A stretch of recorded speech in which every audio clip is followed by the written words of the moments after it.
Alright, so look, America drapes itself in symbols like armor, the flag, the eagle, the uniforms, the wall. It claims that these are signs of strength, but Dr. Francis Cress Welsing gave us the lens to see the truth. These are not symbols of supremacy. They are symbols of survival. Not genetic dominance, but genetic panic. Before I get into this, let me go ahead and leave my TikTok disclaimer. This is for entertainment purposes only. I'm tired of getting violations on my videos.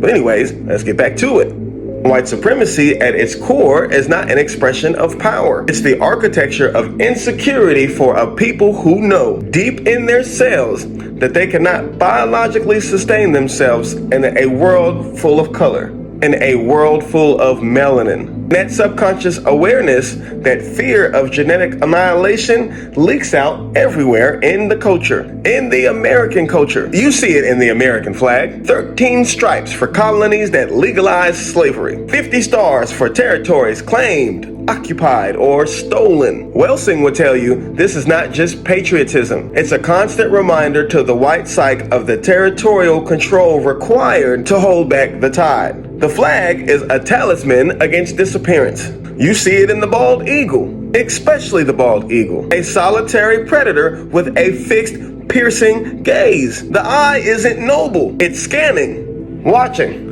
and anticipating threats that may not even exist yet. And Welsing taught that fear is the most dangerous when it's preemptive. And the eagle symbolism is not peace, it's preemptive defense. It's a symbol of the subconscious mind of a people who can't rest. You see it in the border wall, a monument to demographic anxiety. If your population was really secure, you wouldn't spend millions on concrete and barbed wire to keep people out. But Welsing's theory explains why that is necessary to them. Every brown body that crosses that line is seen as a drop in the pool that could potentially dissolve the myth of whiteness itself. You see it in police militarization, armored vehicles in small towns. They got riot gear for protest. They even carry assault rifles for traffic stops. This is not about law enforcement efficiency. It's a uniformed performance of dominance. Welsing would say it's the psychology of a people who must constantly remind the darker people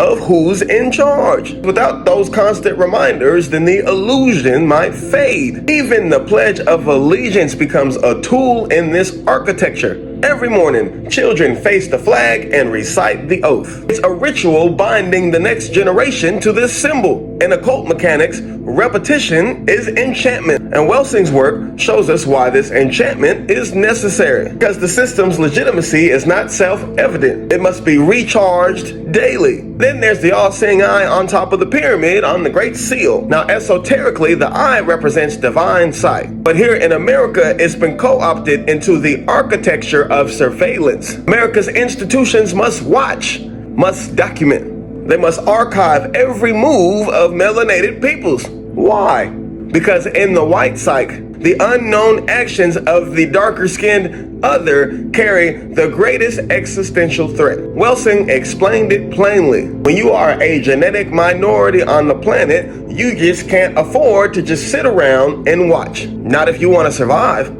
This is why the prison industrial complex is not just an economic engine. It's a breeding ground for control. The jumpsuit, the cell, the tracking number, all symbols reinforcing the subconscious need to control, to regulate, to neutralize bodies capable of producing the genetic majority. Welsing's theory makes the whole thing click into place. The system isn't over-policing because it's confident.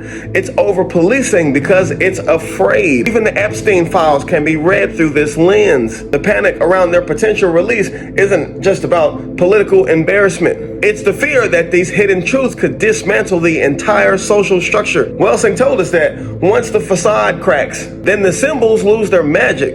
A talisman exposed as a fraud stops working. From an occult perspective, this architecture is brittle because it's built on inversion. The symbols present themselves as power, but they're actually more like protective charms against psychic extinction. The empire is a massive ritual circle. The monuments, the flags, the uniforms, the chants, all working to keep the fear from fully surfacing within the white consciousness. But here's the prophecy. The more the sun burns hotter, the more the earth changes. The more the melanated presence rises in numbers and awareness, the more the architecture will rattle.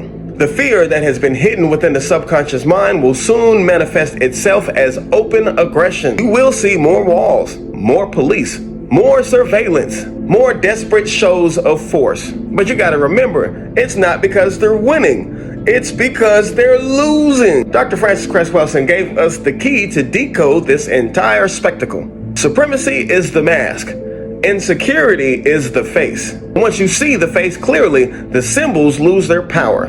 The symbols lose their spell. And that's when the architecture of insecurity stops being a fortress and becomes a ruin.